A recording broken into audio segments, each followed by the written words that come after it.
আসসালামু আলাইকুম। পিঠা পছন্দ করে না এরকম মানুষ খুব কমই পাওয়া যায়। বিভিন্ন ধরনের পিঠার মধ্যে পাটিসাপটা পিঠাটা কিন্তু খুবই জনপ্রিয়। এটা খেতে যেমন মজা, বানানোও কিন্তু অনেক সহজ। তাই আজ আপনাদের সাথে ভীষণ মজাদার পাটিসাপটা পিঠার রেসিপিটি শেয়ার করব। পাটিসাপটা পিঠা বানানোর জন্য প্রথমে একটি মিক্সিং বলে নিয়ে নিচ্ছি 1.5 কাপ পরিমাণ চালের গুঁড়া।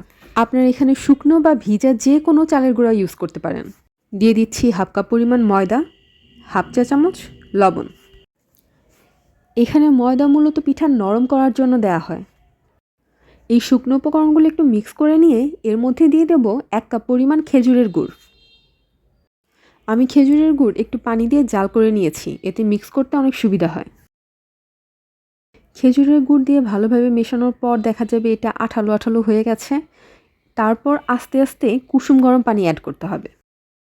একবারে বেশি পানি দিয়ে কিন্তু ব্যাটার তৈরি করা যাবে না, অল্প অল্প করে মেশাতে হবে। এভাবে অল্প অল্প করে পানি মেশালে ব্যাটার অনেক বেশি স্মুথ হয়।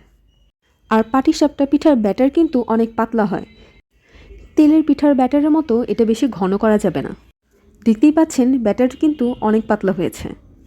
এর থিকনেসটা এমন থাকবে, পানির মতো পাতলাও হবে না, আবার তেলের পিঠা ব্যাটারের মতো ঘনও হবে না। এবার 15 থেকে 20 মিনিটের জন্য এটা রেস্টে রেখে দেব। ততক্ষণে পাটিসাপটার ভেতরের পুর রেডি করে নেব। এজন্য একটি প্যানে নিয়ে নিচ্ছি 1/2 লিটার পরিমাণ লিকুইড দুধ। এর মধ্যে দিয়ে দিচ্ছি 1 কাপ পরিমাণ গুঁড়া দুধ। গুঁড়া দুধ দিলে খুব তাড়াতাড়ি দুধ ঘন হয়ে যায়, এটা অনেক সময় নিয়ে জাল করে ঘন করার দরকার হয় না। তবে আপনারা গুঁড়া দুধ অ্যাড করতে না চাইলে সেক্ষেত্রে 1 লিটার পরিমাণ লিকুইড দুধ জাল করে 1/2 লিটার করে নিতে পারেন। দুধে বলক আসার পর আরও 2 মিনিট জাল করে এতে কিছুটা শুকনো উপকরণ অ্যাড করতে হবে। তবে এগুলো সরাসরি দুধে অ্যাড করা যাবে না, তাহলে দলা পেকে যাবে। তাই একটি বাটিতে 1/4 কাপ পরিমাণ চালের গুঁড়া আর 1 টেবিল চামচ ময়দা অ্যাড করে এটা পানি দিয়ে মিক্স করতে হবে। সামান্য পরিমাণ পানি দিয়ে এটা মিক্স হয়ে যাবে, তাই বেশি পানি অ্যাড করার কোনো দরকার নাই। শুকনো উপকরণগুলো খুব ভালোভাবে পানির সাথে মিক্স করে নিতে হবে। মিক্স করা হয়ে গেলে এটা গরম দুধের মধ্যে আস্তে আস্তে ঢেলে দেব। এবার অনবরত এটা নেড়ে চেড়ে যেতে হবে। কিছুক্ষণ নাড়াচাড়া করার পরেই দেখবেন এটা আস্তে আস্তে ঘন হয়ে যাচ্ছে। এই পর্যায়ে এতে 1/3 কাপ পরিমাণ চিনি অ্যাড করে দেব। চিনির পরিমাণটা আপনারা স্বাদ অনুযায়ী বাড়িয়ে বা কমিয়ে দিতে পারেন। এবার এতে দিয়ে দেব 1 চিমটি লবণ।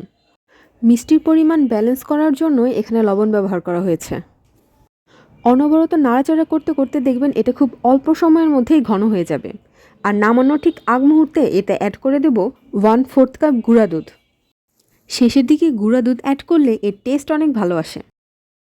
দেখতেই পাচ্ছেন এটা কিন্তু অনেকটাই ঘন হয়ে গেছে। ঠান্ডা হয়ে গেলে এটা আরও ঘন হয়ে যাবে, তাই এই পর্যায়ে আমরা এটা চুলা থেকে নামিয়ে নেব। রেস্টে রাখার ফলে চালের গুঁড়ো ফুলে ব্যাটার কিছুটা ঘন হয়ে গেছে, তাই এই পর্যায়ে আরও কিছুটা পানি অ্যাড করে এটা আবার পাতলা করে নিতে হবে।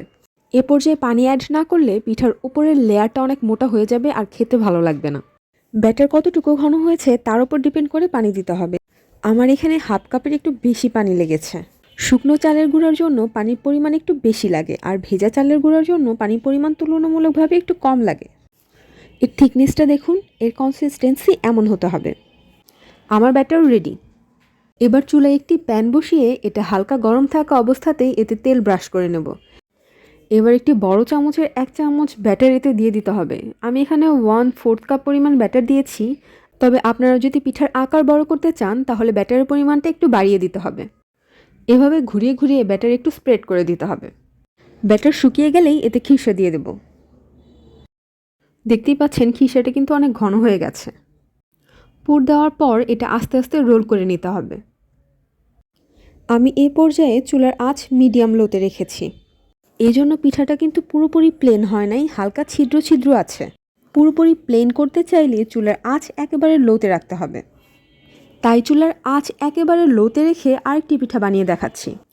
আর প্রত্যেকটা পিঠা বানানোর আগেই অবশ্যই প্যানে তেল ব্রাশ করে নিতে হবে। এতে পিঠা প্যানের সাথে লেগে যাবে না আর অনেক স্মুথলি রোল করা যাবে। আপনারা চাইলে এই পর্যায়ে এটা একটি ঢাকনা দিয়ে ঢেকে দিতে পারেন। তবে পাটিসাপটার ব্যাটার যেহেতু অনেক পাতলা হয়, তাই এটা না ঢেকে দিলেও 1 মিনিটের মধ্যেই কুক হয়ে যাবে। যে পাশে খিরসা দেব সে পাশ দিয়েই রোল করা শুরু করতে হবে। দেখতেই পাচ্ছেন তেল ব্রাশ করার ফলে এটা খুব স্মুথলি রোল করা যাচ্ছে, প্যানের সাথে লেগে যাচ্ছে না। এটা রোল করার পর উল্টিয়ে পাল্টিয়ে আরও কয়েক সেকেন্ড ভেজে নিতে হবে। এরপর এটা চুলা থেকে নামিয়ে নেব। দেখতেই পাচ্ছেন এই পিঠাটা কিন্তু অনেক প্লেন হয়েছে, পিঠার উপরেও কোনো ছিদ্র ছিদ্র নেই। লো আঁচে পাটিসাপটা পিঠা বানালে পিঠা এরকমভাবে প্লেন হবে। তবে চুলার আঁচ যদি বেশি থাকে তাহলে ব্যাটার ঠিক থাকার পরেও পাটিসাপটা পিঠাটা কিন্তু ছিদ্র ছিদ্র হবে। তাই আপনার পিঠা কেমন হবে এটা চুলার আঁচের কম বেশির ওপর অনেকটাই নির্ভর করে। এভাবে সব নিয়ম ফলো করে আপনারা খুব সহজে পাটিসাপটা পিঠা তৈরি করতে পারবেন। এটা বানানো খুবই সহজ, যে কেউ যখন তখন ইচ্ছে করলেই এই পিঠাটা বানাতে পারবেন। আর এটা খেতেও কিন্তু খুবই মজার। সবগুলো নিয়ম সঠিকভাবে ফলো করলে আপনার পিঠাও এরকম পারফেক্ট হবে। পিঠার ওপরে কোনো ছিদ্র ছিদ্রও থাকবে না, আর পিঠা অনেক প্লেন হবে। আপনাদের বোঝার সুবিধার্থে আমি একটা পিঠা কেটে দেখাচ্ছি। দেখতেই পাচ্ছেন পিঠাগুলো কত সুন্দরভাবে হয়ে গেছে। তাই দেরি না করে আজই এই সহজ রেসিপিটা বাসায় ট্রাই করবেন। আর ভালো লাগলে চ্যানেলটি সাবস্ক্রাইব করে ফ্রেন্ডস এবং ফ্যামিলির সাথে রেসিপিটি শেয়ার করবেন। আজ এই পর্যন্তই। আল্লাহ হাফেজ।